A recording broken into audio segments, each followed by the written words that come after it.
কচুরলতির আজ আমি দুটো সহজ এবং সুস্বাদু রান্নার পদ্ধতি আপনাদের সাথে শেয়ার করব, যা সবাইকে ভাতের সাথে চেটেপুটে খাওয়ার জন্য বাধ্য করবে। কচুরলতি আমাদের অনেকের কাছেই প্রিয় সবজিগুলোর মধ্যে অন্যতম, কিন্তু কাটা বা পরিষ্কার করার ঝামেলার জন্য অনেকেই খেতে চান না। আজকের এই ভিডিওতে পেয়ে যাবেন কিভাবে এবং কত সহজে পরিষ্কার করা যায়। ভিডিওটা পুরো দেখবেন, না হলে বুঝতে পারবেন না যে কি মশলা বা কিভাবে রান্না করার জন্য কচুরলতির স্বাদ এত ভালো হয়। তাহলে প্রথম থেকে শেষ পর্যন্ত দেখতে থাকুন। আশা করছি আপনাদের নিশ্চয়ই ভীষণ ভালো লাগবে। নমস্কার বন্ধুরা, আহারে বাহার রান্নাঘরের আরও একটা নতুন পর্বে আপনাদের সবাইকে অনেক অনেক স্বাগত জানিয়ে শুরু করছি কচুরলতির রেসিপি। প্রথমে আমরা কচুরলতিগুলোকে পরিষ্কার করব। দেখুন, আমি এখানে এক আঁটি কচুরলতি নিয়েছি। এই কচুরলতির আঁটিটা প্রায় 4 থেকে 5 দিনের পুরনো। আমি এর আগে একটা টাটকা কচুরলতি পরিষ্কার করার ভিডিও আপনাদের সাথে শেয়ার করেছি। আজকে শুকনো কচুরলতি কিভাবে পরিষ্কার করা যায় সেটাই পেয়ে যাবেন এই ভিডিওতে। আপনারা দেখেই বুঝতে পারছেন যে কচুরলতির আঁশগুলো একেবারে শুকিয়ে গেছে। প্রথমে আমরা কচুরলতিগুলোকে একটু টুকরো করে নেব। খুব বেশি ছোট নয়, আবার খুব বেশি বড়ও নয়।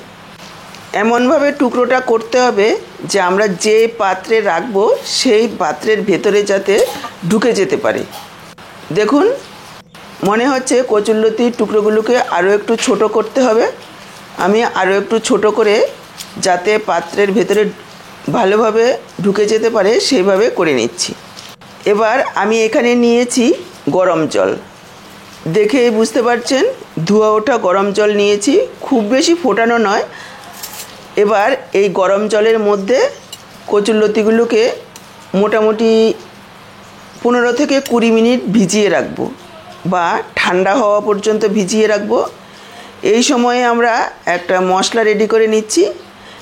মিক্সচার জারে 1 টেবিল চামচ পরিমাণ চিনেবাদাম, 3টে শুকনো লঙ্কা, 4 কোয়া রসুন, 1 চা চামচ হলুদ সর্ষে, আর নিয়ে নিলাম হাফ চা চামচ গোটা জিরে। দিয়ে দিচ্ছি একটা টমেটো এইভাবে টুকরো করে। এবার একটু জল দিয়ে একেবারে মিহি একটা পেস্ট তৈরি করে নিয়েছি। দেখুন, প্রায় 20 মিনিট পর ফিরে এসেছি। গরম জল থেকে লতিগুলোকে তুলে ঝুড়িতে রেখেছি যাতে জলটা খুব ভালোভাবে ঝরে যায়। এবার দেখুন, শুকনো কচুরলতির উপরের যে আঁশগুলো রয়েছে সেগুলো খুব ভালোভাবে ভিজে গেছে। এভাবে হাত দিয়ে টান দিলেই খুব সহজে উঠে যাচ্ছে। এটা যদি শুকনো হতো তাহলে অনেক সময় লাগতো, আর এইভাবে যদি একটু গরম জলে ভিজিয়ে নেওয়া যায় তাহলে খুব সহজেই আঁশগুলো কিন্তু উঠে যায়। মোটামুটি 5 থেকে 7 মিনিটের মধ্যেই 1 কেজি পরিমাণ লতি আপনারা পরিষ্কার করে নিতে পারবেন। আর এভাবে গরম জলে ভিজিয়ে নিলে হাতও কালো হয় না। লতিতে প্রচুর পরিমাণে আয়রন থাকার কারণে হাতগুলো কিন্তু কালো হয়ে যায়। গরম জলে ভিজালে আর হাতগুলো কালো হবে না, খুব সহজেই পরিষ্কার করতে পারবেন। আর যেহেতু এইভাবে একটু টুকরো টুকরো করে নেওয়া হয়, কোনো রকম অসুবিধাই হবে না। আমি এইভাবেই সমস্ত কচুরলতিগুলোকে পরিষ্কার করে ফিরে আসছি। দর্শক বন্ধুরা, পুরো ভিডিওটা দেখে একটুও যদি ভালো লেগে থাকে ভিডিওটাকে অবশ্যই একটা লাইক করে শেয়ার করে দেবেন। ইউটিউব থেকে যদি নতুন দেখছেন চ্যানেলটাকে সাবস্ক্রাইব করবেন, আর ফেসবুক পেজ থেকে দেখে থাকলে পেজটাকে ফলো করবেন। দেখুন, সম্পূর্ণ কচুরলতিগুলোকে পরিষ্কার করে আমি এইভাবে ছোট ছোট টুকরো করে কেটে নিয়েছি। আর এদিকে নিয়েছি 2টো ইলিশ মাছের মাথা, কেটে ধুয়ে পরিষ্কার করে নিয়ে এসেছি। দিয়ে দিচ্ছি পরিমাণ মতো লবণ, দিয়ে দিচ্ছি একটু হলুদ গুঁড়ো। এবার লবণ আর হলুদ মেখে মাথাগুলোকে সাইডে রাখছি। কচুরলতি শুধু খেতেই ভালো তেমনটা কিন্তু নয়, এতে রয়েছে প্রচুর পরিমাণে ভিটামিন, আয়রন, যেটা আমাদের শরীরের জন্য ভীষণই উপকারী। ইলিশ মাছের মাথাগুলোকে লবণ হলুদ মেখে নিয়েছি। আর এদিকে কড়াই বসিয়ে দিয়ে দিলাম সর্ষের তেল। তেল গরম হয়ে গেছে, আমি মাথাগুলোকে দিয়ে দিলাম।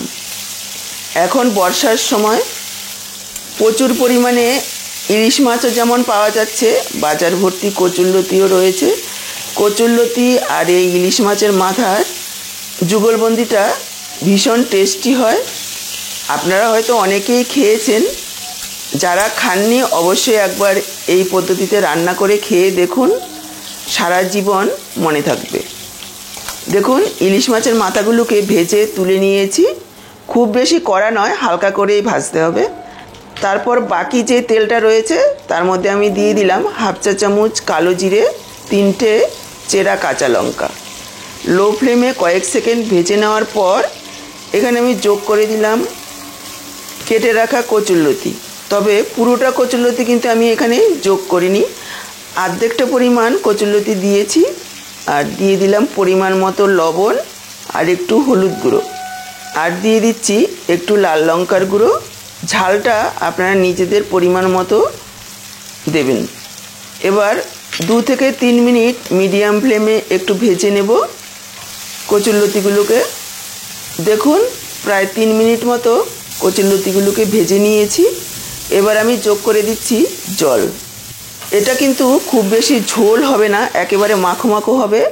কচুরলতিগুলো যাতে সেদ্ধ হয় সেই পরিমাণে জলটা যোগ করতে হবে। আমি এখানে 1 কাপ পরিমাণ জল যোগ করে দিয়েছি আর মিশিয়ে নিয়ে ঢাকা দিয়ে 2 মিনিট ফুটিয়ে নিয়েছি। তারপর দেখুন, ঢাকা তুলে আমি যোগ করে দিলাম ইলিশ মাছের মাথাগুলো দেওয়ার পর আরও একবার মিশিয়ে ঢাকা দিয়ে আরও 3-4 মিনিট রান্না করে নিতে হবে। দেখুন, ঢাকা দিয়ে আরও 3-4 মিনিট রান্না করে নিয়েছি। কচুরলতি, ইলিশ মাছের মাথা খুব সুন্দরভাবে সেদ্ধ হয়ে গেছে আর ঝোলটাও একেবারে মাখো মাখো হয়েছে। এখানে আমি যোগ করে দিলাম সামান্য একটু চিনি।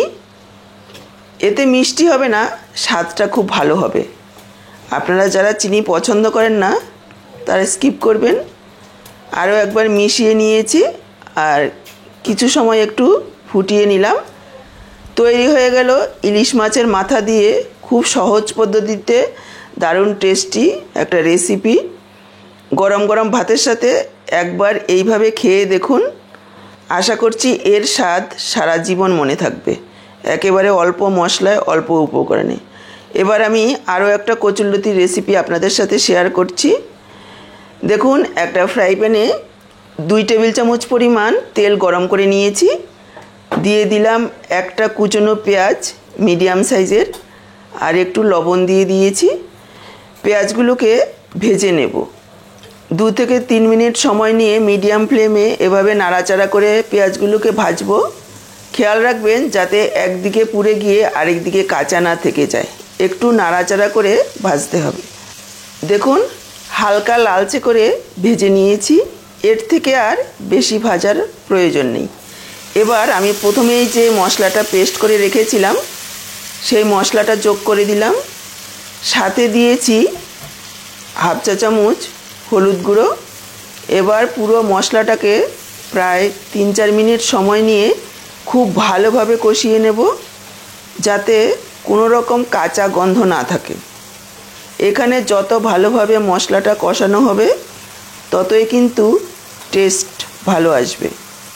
যোগ করে দিলাম সামান্য একটু চিনি। এই সময় চিনিটা দিলে যেমন কালারটা ভালো আসবে সেরকমই টেস্টটাও ভালো আসবে।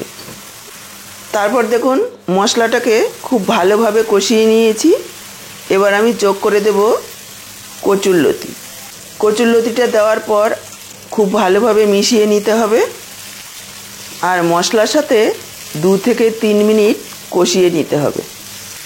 দেখুন, প্রায় 2-3 মিনিট সময় নিয়ে খুব ভালোভাবে কষিয়ে নিয়েছি। এবার আমি যোগ করে দিলাম জল।